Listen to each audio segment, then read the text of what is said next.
शादी के 1 साल बाद ही मेरे पति इस दुनिया और मेरी ज़िंदगी से हमेशा के लिए चले गए। सास ने मेरी शादी अपने नाती से करवा दी, जो अभी सिर्फ 14 साल का था। मैंने सोचा था मेरी शादी जिससे हुई है वह तो बच्चा है, लेकिन मेरा नाम कल्पना है।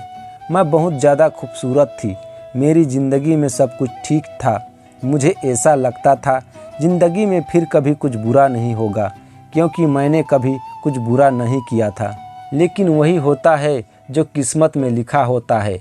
जब मैं छोटी थी तो मेरी माँ एक आदमी के साथ मुझे और मेरे पापा को छोड़कर भाग गई थी। मेरे पापा घर में ज़्यादा ध्यान नहीं देते थे और वह भी एक औरत को शादी करके ले आए। जब मैं 18 साल की हो गई तो मैं घर के सारे काम करती थी, बच्चों को ट्यूशन भी पढ़ाती थी। इसलिए मुझे सब कहते थे कि तुम्हारे पापा कभी भी तुम्हारी शादी नहीं करेंगे। एक तो उनको नौकरी मिली हुई है, ऊपर से 15,000 तुम कमा लेती हो। पापा जो कह देते वही होता। शायद यही वजह थी कि बात बदल गई थी। मैं 10,000 से 15,000 तक आराम से कमा लेती थी, जो कि सौतेली माँ मुझसे ले लिया करती थी। लेकिन फिर भी एक दिन मुझे मेरी सौतेली माँ ने बताया कि तुम्हारे लिए रिश्ता देख लिया है, तो मैं हैरान रह गई। मुझे लगा मजाक कर रही हैं, लेकिन उन्होंने यह नहीं कहा था कि तुम्हारे लिए रिश्ता देखने वाले आ रहे हैं। उन्होंने कहा कि तुम्हारे लिए रिश्ता देख लिया है, बात भी पक्की कर दी है, तुम शादी की तैयारी कर लो, 1 महीने में तुम्हारी शादी हो जाएगी। मैं हैरान थी, लेकिन अंदर से खुश थी, क्योंकि मेरी ज़िंदगी का एक नया मोड़ आने वाला था। मैंने तो अपने दिल से यह बात निकाल दी थी कि मेरी शादी भी होगी, क्योंकि मुझे लगता था मेरी सौतेली माँ कभी मेरी शादी नहीं करवाएगी। लेकिन अब यह सब कुछ हो रहा था, इसलिए मैं बहुत ज़्यादा खुश थी। खुशी खुशी शादी की तैयारी में लग गई। शादी की रात थी। बहुत कुछ अजीब लगा। मैंने अपने पति को देखा ही नहीं था। हम लोगों को साथ बैठाया गया था, लेकिन मैं नीचे देख रही थी। इतनी हिम्मत कहाँ होती है दुल्हन में कि सर उठा ले और गर्दन घुमाकर अपने पति को देख ले। मैं भी नहीं देखा था। उसके बाद जब मैं कमरे में बैठी थी, तभी अपने पति को देखा तो पता चला कि वह बहुत अच्छा इंसान है। उसने पहले ही दिन मेरा बहुत सम्मान किया। उसके घर में सिर्फ उसकी माँ थी और एक बहन थी, और बहन का 14 साल का एक बेटा था। उसने मुझे बताया कि मेरी बहन का बेटा मेरे बच्चों की तरह है, उस पर मेरा बहुत लगाव है। वैसे तो उसकी उम्र सिर्फ 14 साल है, लेकिन मेरे लिए वह इससे भी ज़्यादा छोटा है, क्योंकि उसने मुझे कहा कि वह 2 साल का था तो उसके पापा इस दुनिया से चले गए थे और वह कुछ जानता ही नहीं था। इसलिए उसके पापा की जगह मैंने ले ली और रोज़ रात को मैं उसको अपने सीने पर सुलाया करता। तब से वह मेरे लिए ऐसा है जैसे मेरा अपना बच्चा है। मेरी ननंद के बेटे का नाम शिव था। मेरे पति ने कहा कि तुम हमेशा उसका ख्याल रखना। मैंने कहा ठीक है, आप चिंता ना करें, वह मेरे लिए भी छोटे भाई की तरह ही है। शादी की रात अच्छी तरह गुजर गई। ऐसा लगता था ज़िंदगी भी अच्छी तरह गुजर जाएगी। लेकिन सुबह हुई तो सास ने कुछ अजीब से देखा और मेरे कमरे में आ गई। मुझे इतनी शर्म आ रही थी, मैं शर्म से पानी पानी हो रही थी। मैं सोचने लगी, औरतें इस तरह की हरकतें क्यों करती हैं।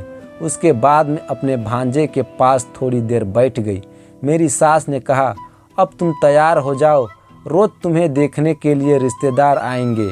शादी धूमधाम से हुई है, जबकि इतने पैसे नहीं थे, लेकिन बारी बारी से सब लोग तुम्हें देखने के लिए आएंगे, और जो भी पैसे देंगे वह मुँह दिखाई में देंगे तो मुझे दे देना। मैंने कहा ठीक है। मेरी सास परंपरा निभाने वाली सास की तरह ही थी, लेकिन भांजा अच्छा था। पहले मेरे साथ हंसी मजाक कर रहा था, फिर उसने अजीबोगरीब किस्म की बातें शुरू कर दी। उसने मुझसे पूछने लगा, आप और मामा क्या कर रहे थे। मैंने कहा, हम लोग बातें कर रहे थे। उसने कहा, नहीं, आप लोग जल्दी सो गए थे, आपके कमरे की लाइट ऑफ हो गई थी, मैंने देखा था। मैं हैरान रह गई। मैंने कहा, यह हमारे कमरे के बाहर बैठा था, कहीं इसने हमारी बातें तो नहीं सुन ली। मुझे बहुत शर्मिंदगी हो रही थी, लेकिन वह आराम से बातें कर रहा था, जैसे उसे कुछ पता ही नहीं है। इसलिए मैंने भी ज़्यादा बात नहीं की। कहने लगा, आप कहाँ सोती हैं? मामा किधर सोते हैं? मुझे समझ नहीं आ रहा था इसे क्या जवाब दूं। फिर पूछने लगा, क्या आप लोग एक साथ सोते हैं? मुझे बड़ी शर्मिंदगी हुई। शाम को मैंने यह बात अपने पति को बताई कि वह इस तरह से सवाल पूछ रहा था। अजीब बात है, इतने छोटे बच्चों के दिमाग में इतने सारे सवाल। मेरे पति ने कहा, मैंने तुम्हें कहा था कि तुम्हें उनका ख्याल रखना है, तुम पहले दिन ही उसकी शिकायत करने लग गई। मैंने कहा कि मैं शिकायत नहीं कर रही हूँ, लेकिन आजकल के बच्चों के दिमाग में इस तरह के सवाल नहीं होना चाहिए। मेरे पति ने कहा, इस उम्र में जिज्ञासा होती है, लोग सवाल पूछ लेते हैं। मेरा भांजा बहुत ज़्यादा मासूम है, उसका ख्याल रखना, उसकी कमजोरी, उसकी गलतियां तलाश करने को नहीं कहा है। यह बेचारा तुम्हारे आगे पीछे फिरता है, मामी मामी कहते हुए उसका मुंह नहीं थकता, और तुम हो कि उसके लिए इस तरह सोच रही हो। मैं तो हैरान थी कि मेरे पति को क्या हो गया था। वह वाकई अपने भांजे के लिए बहुत ज़्यादा इमोशनल थे। यह बात समझने में मुझे ज़्यादा देर नहीं लगी कि अगर मुझे अपने पति को खुश रखना है तो उनके सामने उनके भांजे की कोई बुराई नहीं करनी, नहीं तो उसे बुरा लग जाएगा। उसके बाद मैंने ऐसा कुछ भी नहीं किया। अभी हमारी शादी को 1 हफ्ता हुआ था। मेरे पति फिल्मी किस्म के इंसान थे, उसे मुझ में बहुत ज़्यादा दिलचस्पी थी। वह मुझे छोड़ते ही नहीं थे। एक दिन तो सुबह से मेरी सास मुझे आवाज़ दे रही थी, लेकिन मेरा पति मुझे अपने पास से उठने ही नहीं दे रहे थे। वह कह रहे थे, मुझे अच्छी अच्छी बातें करो, मेरी आँखों में देखो। तुमने क्या कभी फिल्म नहीं देखी जैसे फिल्मों में हीरो हीरोइन एक दूसरे के साथ बैठकर बातें करते हैं और मेरे पास बैठी रहो। मैंने कहा, आपकी माँ मुझे बुला रही है, कोई काम होगा, क्योंकि सुबह के 11 बज रहे थे। यह कोई 4 या 5 बजे का वक्त नहीं था।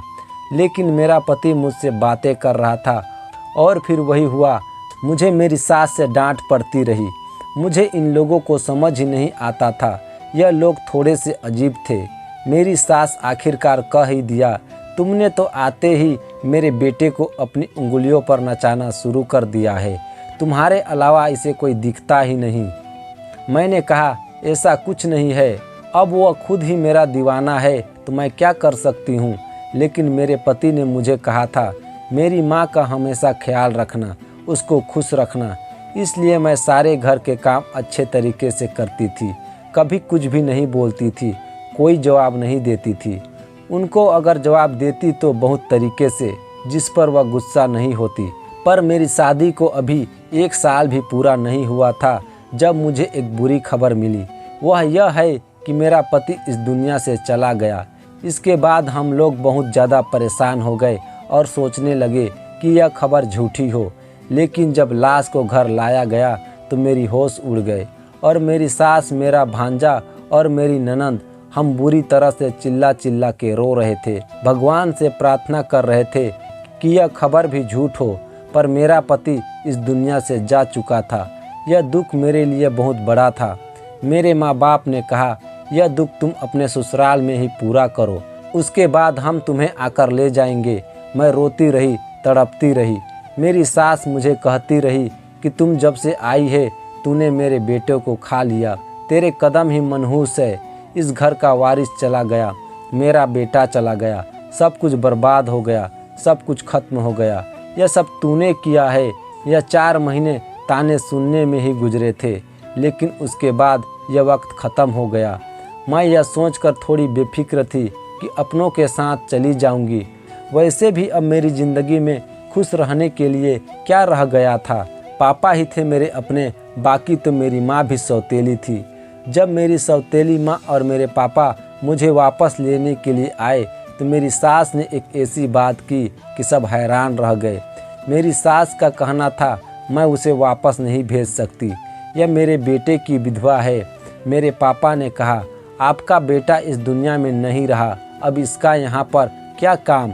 लेकिन मेरी सास का कहना था, इसकी वजह से तो मेरा बेटा गया है, अब यह भी यहाँ से चली जाएगी क्या। मेरे घर में कमाने वाला कोई भी नहीं है। मेरी एक बेटी है जो विधवा है, उसका एक बेटा है जो अभी स्कूल में पढ़ता है। तो फिर क्या हम भूख से मर जाएंगे या मेरे बेटे की जगह कमाई करेगी और हमारा घर चलाएगी। मेरे पापा और मम्मी ने कहा, यह तो बहुत ही बुरी बात है, ऐसा नहीं होना चाहिए। लेकिन मेरी सास ने ठान ली थी। फिर मेरे पापा मेरी सास के बीच काफ़ी बहस हुई। कभी बात इस तरफ जाती तो कभी उस तरफ। जब मुझसे पूछा गया तो जाहिर है मैं वापस जाना चाहती थी। मेरा भी इस घर में दम घुटता था, पर मेरी सास ने कहा यह यहाँ से नहीं जाएगी। मेरी सास ने अपने कुछ रिश्तेदारों को भी बुला लिया जो बुरी तरह से लड़ाई करने के लिए तैयार बैठे थे। अजीबोगरीब तरह की बातें कर रहे थे। फिर नतीजा यह निकला कि मेरी शादी दोबारा कर दी जाए, जो फिर मैं इस घर में रह सकती हूँ। लेकिन इस घर में एक ही मर्द था, उसके साथ मेरी शादी करने की बातें होने लगी। सब ने कहा छोटा है तो क्या हुआ, यह लड़की कौन सी 40 साल की है, इस तरह यह इस घर में रह जाएगी, इस घर में फिर से बहू बन जाएगी। मैं यह सब कुछ नहीं चाहती थी, लेकिन मेरी सास ने मेरे पापा को मना लिया। मेरी सौतेली माँ ने भी कहा अच्छी बात है, अगर हम इसको अपने घर ले जाएंगे तो हमारा क्या फ़ायदा है, दोबारा इसकी शादी तो होगी नहीं, कहाँ से दोबारा रिश्ता तलाश करेंगे। एक विधवा के लिए रिश्ता कैसे मिलेगा, आजकल तो कुंवारी लड़कियों का रिश्ता नहीं मिलता, इसलिए इसको यहीं रहने दे। समाज वाले भी बात करेंगे। एक बेटी अगर फिर से सुहागन बन रही है तो इस ऑफर को ठुकरा कर हम इसे अपने साथ ले जाएंगे तो हमारे घर में ही तो यह विधवा ही कहलाएगी। मेरी सौतेली माँ ने अजीब गरीब बातें करके मेरे पापा को मना लिया तो मुझे वहीं पर छोड़कर चले गए। कुछ दिन बाद मेरी शादी मेरे भांजे के साथ करवा दी गई, जिसको मेरा पति अपना बेटा कहता था और जिसको मैं बच्चा ही समझती थी। इतना तो मैं अपनी पति की मौत पर नहीं रोई थी जितना इस बात पर रोई, चीखी चिल्लाई, लेकिन किसी ने मेरी बात न सुनी। मेरी शादी करवा दी गई। मेरी शादी के वक्त मेरी सास ने मेरा सर जबरदस्ती से पकड़कर मुझे हाँ करवाया था। उसके बाद मैं जिद कर ली कि मुझे अपने भांजे के साथ कमरे में नहीं जाना, लेकिन मेरी सास और ननद पीछे पड़ी थी। उसने कहा आज सुहाग की रात है, आज तो कमरे में नहीं गई तो फिर उसे कुछ हो जाएगा और तुम मेरे नाती को भी मारना चाहती हो। लेकिन मैं नहीं गई। उसकी अगले दिन मेरी सास ने मुझसे कहा मुझे नौकरी करनी होगी। उसने मोहल्ले से ढेर सारे बच्चे इकट्ठे कर लिए। अब मैं रोज़ 40 से 60 बच्चों को पढ़ाती थी। मेरा दिमाग बहुत ज़्यादा खराब हो जाता था। मैं बहुत ज़्यादा थक जाती थी। सारा दिन घर के काम भी करती थी। एक हफ्ता इसी तरह बीत गया।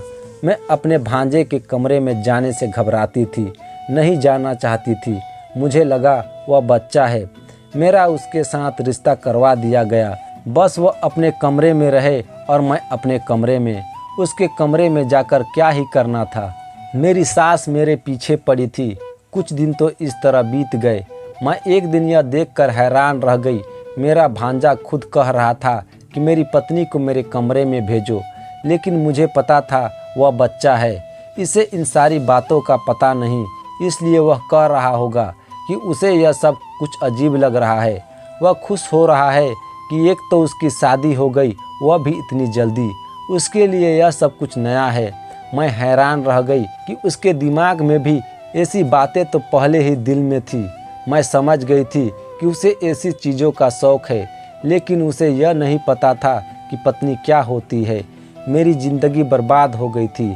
मेरी ज़िंदगी में अब कुछ भी नहीं था। मैंने एक दिन सोच लिया कि मैं इस घर से भाग जाऊंगी। यह कोई इतना ज़्यादा मुश्किल नहीं था, इसलिए मैंने सोच लिया कि मुझे यह करना है। लेकिन मेरे भांजे को पता चल गया। उसने कहा फिक्र ना करें, मैं आपकी मदद करूंगा। जो भी आप कहेंगे मैं करूंगा, फिक्र मत करो। आपको कोई दिक्कत नहीं होगी, मैं आपका ख्याल रखूंगा। वह बातें तो इस तरह से कर रहा था जैसे कि मैं सुनना चाहती थी। मैं बुरी तरह से रोने लगी। मैं भी घर से भागना नहीं चाहती थी। भागकर कहाँ जाती? एक बार भाग जाती तो मुझ पर ठप्पा लग जाता कि यह घर से भाग गई। मैं एक इज्जतदार बाप की बेटी थी। मैंने सारी ज़िंदगी इज्जत से गुजारी थी। मैं अपने बाप का नाम कैसे बदनाम कर सकती थी? मैं बुरी तरह से रोने लगी और अपने पति के साथ वापस आ गई। ऐसा पति नहीं चाहिए था। मेरा दिल नहीं कर रहा था उसको पति कहने का, सुबह इस बात की खबर मेरी ननद को भी हो गई, लेकिन मेरे पति ने सब कुछ संभाल लिया, वरना मुझे बहुत डांट पड़ती और मैं ऐसा नहीं चाहती थी। उसके बाद मेरी ननद को बैठे बैठे न जाने क्या हो गया, उसने शोर मचाना शुरू कर दिया। उसने कहा, आज तो तुम मेरे बेटे के कमरे में जाओगी, तुमने तो तमाशा बना लिया है, तुम इसकी पत्नी हो, पति पत्नी एक साथ नहीं रहेंगे तो क्या अलग अलग रहेंगे? यह बात बिल्कुल भी अच्छी नहीं है। मैं बहुत सोच रही थी। मेरी सास ने ज़बरदस्ती मुझे फिर से दुल्हन बनने को कहा, मुझे दुल्हन बनाकर कमरे में भेज दिया। एक पल को मैंने सोचा कि मैं अंदर से कमरे को ताला लगा दूं, लेकिन मैं ऐसा नहीं कर पाई क्योंकि मेरी सास ने पहले ही दरवाज़ा खोल दिया था। थोड़ी देर बाद मेरा भांजा कमरे में आ गया। मैंने कहा, यह तो बच्चा है, इसे डरा धमका कर सुला दूंगी। मुझे परेशान होने की ज़रूरत ही क्या है? मेरी सास भी खुश और मैं भी खुश। किसी को भी क्या पता चलेगा कि कमरे के अंदर क्या हो रहा है? मैं हैरान होने लगी कि यह ख्याल मुझे पहले क्यों नहीं आया। उसने मुझे कहा कि तुम बहुत प्यारी लग रही हो। मैंने कहा, ठीक है, अब तुम सो जाओ। मैं मेकअप और ज्वेलरी उतारने लगी। उसने कहा, तुम बहुत अच्छी लग रही हो। मैंने कहा, मैं अच्छी हूँ या बुरी, इससे तुम्हें कोई मतलब नहीं, चुप करके सो जाओ। मैं उसे आखिरी बार कहा था, किसी बीवी की तरह नहीं बल्कि शायद उसकी माँ की तरह बोल रही थी, जो डांट कर सुला देना चाहती थी। लेकिन वह मुझे ऐसी नज़रों से देख रहा था जैसे किसी ने आज तक मुझे नहीं देखा था। मैंने कहा, मेरी शक्ल क्यों देख रहे हो, चुपचाप सो जाओ। मैं अभी भी इस पर रौब जमाने की कोशिश कर रही थी, जबकि मुझे डर लग रहा था। थोड़ी देर के बाद उसने मेरा हाथ पकड़ा और मेरे मुंह में थप्पड़ दे मारा। मैं हैरान रह गई। उसने कहा, तुम्हें तमीज़ नहीं है, अपनी पति से किस तरह बात करते हैं? तुम मुझ पर चिल्ला रही हो, बेवकूफ़ औरत। मैंने कहा, अभी ज़मीन से निकले नहीं हो और रोते हो पति बनने के लिए। तुम मेरे पति नहीं हो, तुम्हारी उम्र ही क्या है? उसने कहा कि तुम मुझे पहले दिन ही पसंद आ गई थी। मुझे पता है तुम्हें पाने के लिए मैंने क्या कुछ नहीं किया। अपने बाप जैसे मामा को मारना पड़ा क्योंकि मैं तुम्हें पाना चाहता था। यह सुनकर मेरी रूह कांप गई। उसने अपने मामा को खुद मारा था। उसने कहा, मैंने अपने मामा को खुद मारा था। उसने यह भी कहा, मैंने अपने मामा की कार का ब्रेक खोल दिया था, जिसकी वजह से जब वह थोड़ा आगे गया तो उसका ब्रेक पर से कंट्रोल खत्म हो गया, उसका एक्सीडेंट हो गया। सब ने यही समझा कि उसका हादसा हो गया है, वह दुनिया से चला गया, जबकि यह सोचा समझा प्लान था। मैं हैरान हो गई। इस आदमी ने मेरे पति को मार डाला जिसे मैं बच्चा समझ रही थी, और अभी मेरा पति बना खड़ा था। वह कोई मासूम बच्चा नहीं था, यह एक शैतान था जिसने अपने मामा को मार डाला। इसका मामा जो इससे बहुत ज़्यादा प्यार करता था, इसे अपने बच्चों की तरह समझता था। क्या यह ज़माना इतना बदल गया था? मुझे तो कुछ समझ में नहीं आ रहा था। मैं वहाँ से भाग जाना चाहती थी, चीखना चिल्लाना चाहती थी, लेकिन उसने मुझे अपनी तरफ खींच लिया। मगर जब से मुझे यह पता चला मेरे पति की मौत नहीं बल्कि मारा गया था, तो मैं एक हफ्ते तक होश ही नहीं रही। सबको सब कुछ बताया, चिल्ला चिल्ला कर बताया, पर किसी ने मेरी बात का यकीन नहीं किया। उन्होंने कहा, ऐसा हो नहीं सकता है, यह अपने मामा को कभी भी मार नहीं सकता। तुम झूठ बोल रही हो, क्योंकि तुम इससे शादी नहीं करना चाहती थी। मेरे पास एक ही रास्ता था, मैं खुदकुशी कर लेती, लेकिन मुझे किसी ने मरने भी नहीं दिया। आज भी इस तरह से ज़िंदगी गुजार रही हूँ। समझ नहीं आता कि मैं क्या करूँ। इसके बाद ज़िंदगी इसी तरह गुजरने लगी। मुझे भगवान ने एक बेटा दिया। मैं यह सोचकर उदास थी कि मेरी किस्मत बुरी है, मेरे बेटे की किस्मत भी बुरी होगी। लेकिन मेरी किस्मत इतनी बुरी भी नहीं थी, क्योंकि मेरे भांजे के साथ भी वही हुआ जो उसने अपने मामा के साथ किया। मैंने उसको पुलिस के हवाले कर दिया। मैं इतने दिनों से उनके खिलाफ सबूत इकट्ठा कर रही थी। अब उसकी उम्र कैद हो चुकी है। यह सदमा मेरी सास बर्दाश्त न कर पाई और वह भी मर गई। उसके बाद मैंने अपनी ननद की दूसरी शादी कर दी और अब वह भी खुश है। उसको एक अच्छा जीवन साथी मिला है और अब यह सारा घर मेरा हो गया है। अब मैं अपने बेटे के साथ रहती हूँ, बच्चों को ट्यूशन पढ़ाती हूँ। मेरी ज़िंदगी इसी तरह गुजर रही है। मैंने कभी नहीं सोचा था कि मेरे साथ यह सब कुछ हो जाएगा, पर फिर भी यह सब हो गया। मैं अपने पहले पति को आज भी याद करती हूँ। मुझे उसकी बहुत याद आती है। अगर वह होते तो यह सब कुछ नहीं होता। आपको यह कहानी कैसी लगी हमें कमेंट करके ज़रूर बताएं। और वीडियो अगर अच्छी लगी तो वीडियो को लाइक, शेयर और अगर चैनल में नए हैं तो चैनल को सब्सक्राइब करना ना भूलें। धन्यवाद।